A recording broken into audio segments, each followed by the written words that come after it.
Welcome back, people. It's your boy, actually, Amungus, your coach of the Atlanta Sobble, and we are finally here for Week 11, the final week of the regular season in the Pokemon World Domination Draft League.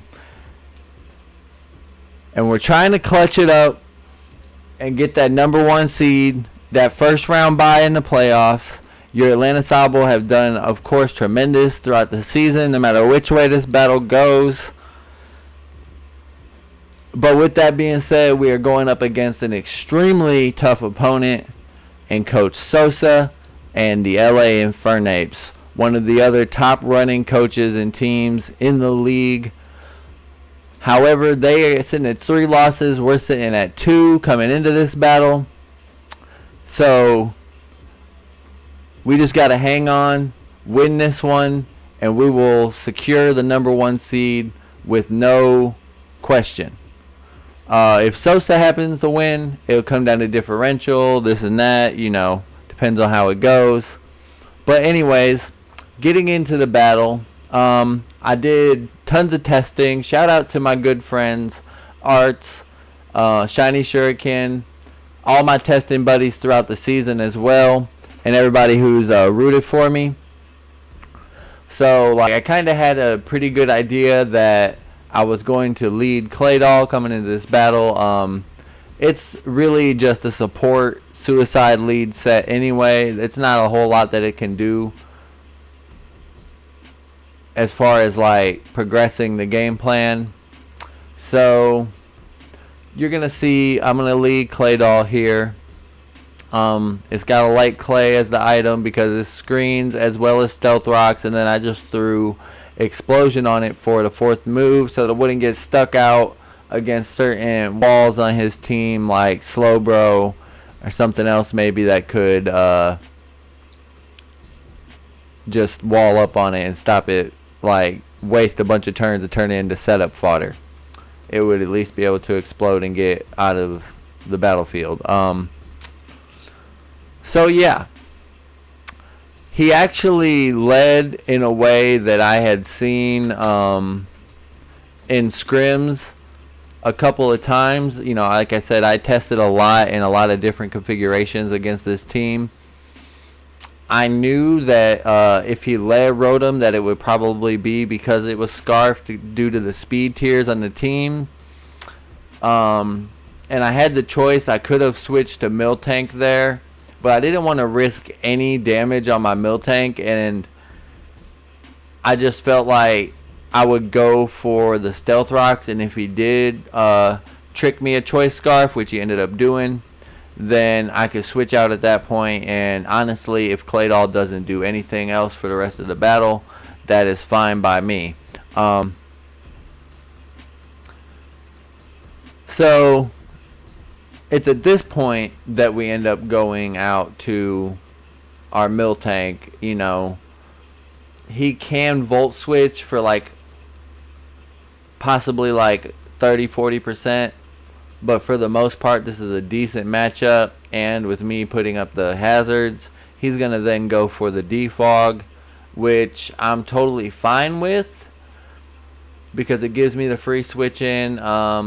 Miltank is base 100 speed as well as his Volcarona, which is his fastest Pokemon on his team. So I ran max speed Jolly this week to just basically at worst speed tie or outspeed everything, and considering that he tricked away his Choice Scarf, that would mean absolutely everything because he could not have a Scarf user right now because he would have had to brought dupe items. So, we do get off good damage with the Rock Slide. I was definitely satisfied with that amount of damage, and a lot of my moves brought the potential for a good chance of hacks. So it was kind of like pick your poison as far as that. However, Rock Slide is not a 100% accuracy move. So even if I didn't pick up the kill, although I was you could probably say I was definitely predicting he would switch here. I was definitely had in mind a switch here, and knowing he wouldn't have a ghost type to switch into it, I just figured that whatever it could be that might resist the rock slide, I'll just go for the body slam, and I definitely won't miss. That's for sure. No matter what happens, I won't miss. So we go for a body slam. Definitely satisfied with the damage. You know, play rough and rock slide aren't going to do any more than a stab body slam. So we go for it again. And actually on the second body slam, we end up picking up the flinch. The paralyze. We already got the flinch. So that obviously works into our favor. He sets up the toxic spike here, which is good prep on his team. I could have brought Xatu in on the grass type, and that would have been huge for me, especially with the Volcarona, Snorlax, basically everything except for the Rotom, which already took heavy damage, is grounded. He could have soaked up the spikes with Dragalge, but even the opportunity to force that out against my Xatu would have been advantageous to me. So I could have gone for that play, but I guess I was being a little conservative there. That, you know, hindsight's always 20/20. We let him get one layer of toxic spikes up and just cleanly pick up the kill with the Miltank. Like I said, his speed tier is so good that we kind of just abused this Pokemon against Coach Sosa a little bit. I would also say, though, to be like a little critical of my play, one of the main reasons why I brought Miltank to this battle and brought it the way that I did is the speed tie, and hopefully be able to take out the Volcarona before if it goes for the Quiver Dance on me, then I could definitely EV'd it, so it would definitely KO. And you know, if he does go for the attack, I was also thick fat, so maybe if he went for the fire attack, I would probably live the attack. And yes, it was made to counter the Volcarona. And so maybe I should have saved this a little bit more. Trying to be more critical of my plays and, you know, figure out the best way to either A, ensure my victory more, or B, get a better differential out of future battles. But you know, basically you make the choices you make. You gotta live with the results. We did get great work out of the Miltank. We obviously ended up picking up the first kill already on the Rose Raid, and that was huge for us because it was one of the biggest counters to my Blastoise. However, he did prepare really well against the Blastoise. Volcarona can actually surprisingly be a pretty big threat to the Blastoise if it happens to get a Quiver Dance up, as well as Rose Raid and Rotom Frost. And also Snorlax, the only thing that he didn't bring that was really good against Blastoise was his Slowbro, which was definitely one of the scariest things that I prepped against. But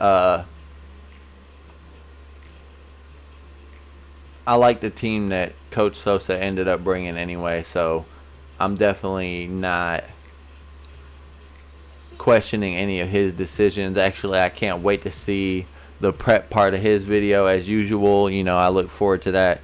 Pretty much even the match has nothing to do with me.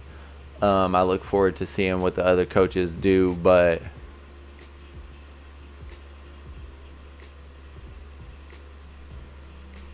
in this match in particular, I feel like Sosa did a really good job, so I can't wait to see exactly what he brought EV spreads and moveset wise. I'm kind of rambling on because, as I kind of already covered, we used the fact that without a choice scarf user, Miltank outspeeds or speed ties everything on his team. He makes the wise play to not challenge Miltank and Volcarona. And ends up going out to his Dragalge, which, as I mentioned before, is another Pokemon that I really like because it counters my Blastoise. It's actually just really good, balanced Pokemon. In preparation for this matchup, I really had my eyes kind of opened up to how useful Dragalge is and how good it is in draft. I feel like honestly it's a balance of offense and defense is like exactly the types of things I like going for in a draft Pokemon. So this is a great Pokemon and a great set with the substitute, and it looks like adaptability with probably really good special attack investment. Sosa and myself both like to run what some other coaches call the Chinese spreads, where it's not like 252, 252, 4. It's just the EVs that we need. And so I'm interested to see that as well. But he's probably got a lot of special attack and the sub on there, which is really useful. The sub actually made this thing really annoying. It changed the way I had to play around it entirely with two of my biggest threats. And as I mentioned earlier on in the battle, it was really intended for Miltank to be the Volcarona counter.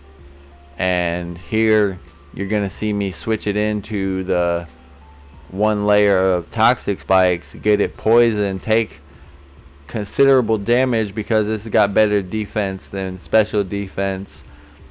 And we're just going to let Miltank go down to the poison, which definitely plays a factor planning ahead in this battle.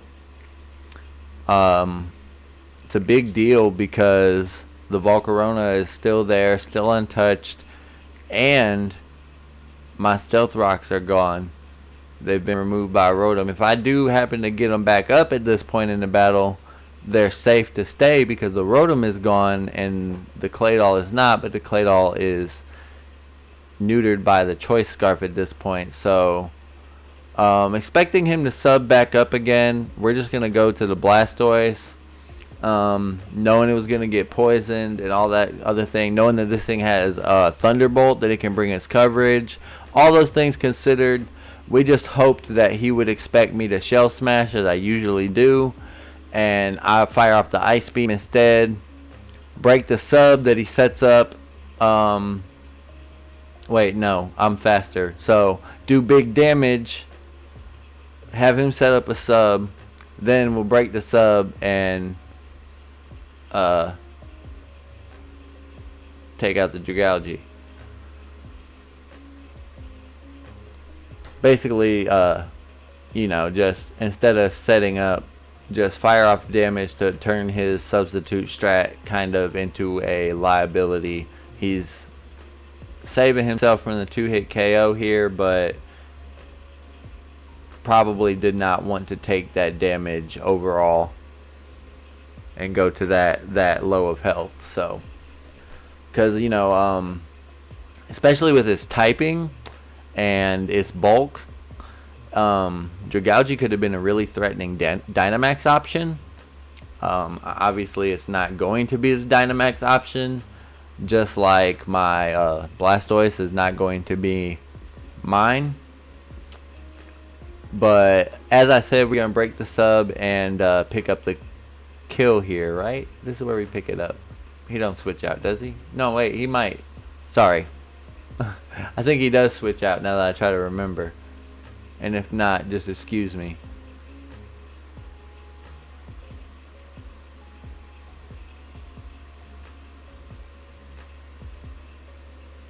Yeah, he switches out. Right, goes to his Snorlax. fire off the Ice Beam, and then I don't really know what to say about this one. If we would have hit this first one, it would have been great. But when we don't, we kind of put ourselves in a position where we just got to click it until he gets rid of the Blastoise, or it goes down to poison. Luckily, we have options for Snorlax still in the back. Like, I know what I'm going to do about this once the Blastoise is out of the way. So I'm just hoping to get some, large damage hits.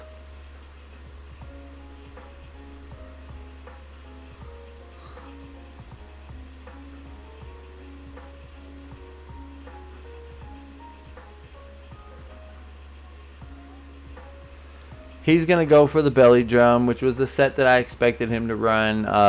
Big threat, but I have Pokemon that can wall a Blastoise at max attack, as well as also outspeed it at max speed. So, well, not max speed in the same sense as +6 when reference to the Belly Drum attack.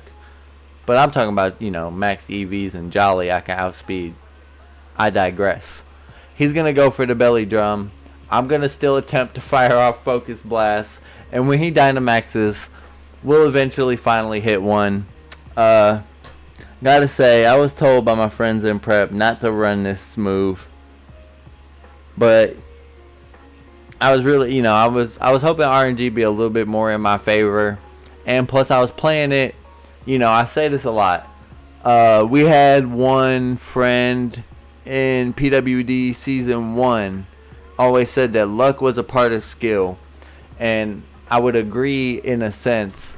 But this is what I more meant. Is that, luck is a part of skill. And luck didn't work out in my favor in this particular case. But, I was playing it with low risk, high reward. If I happened to get the Blastoise to hit a bunch of Focus Blasts and take out the Snorlax, that would have been huge for me. And if I missed a bunch of Focus Blasts, which is what happened, I can still go to my Tangrowth, control the match, and I don't lose that much by losing my Blastoise. I still have answers and ways to win. Although, once again, looking at my plays in hindsight, now that's 2 really good answers to Volcarona that I've let go down. So to give Sosa full credit, he did what he needed to do in order to clear the way for his Volcarona and allow it to be as effective as it possibly could be. So we're just going to switch and pip it back out in this case. Just recover the poison damage and not risk the Tangrowth. We've got this Specs Xatu for 2 reasons. For one, I really, really wanted Xatu to pick up a kill at some point this season. At least one. I didn't manage to get a kill on every Pokemon, but I felt like I could do it with this week with this set. And we do pick up the kill right here with some luck from the flinch. Wait, he switches out to Volcarona here. No, he doesn't. No. He goes out to Volcarona next, excuse me. So we do pick up Xatu's kill for the season. We got him in there. Got her, in this case, in there.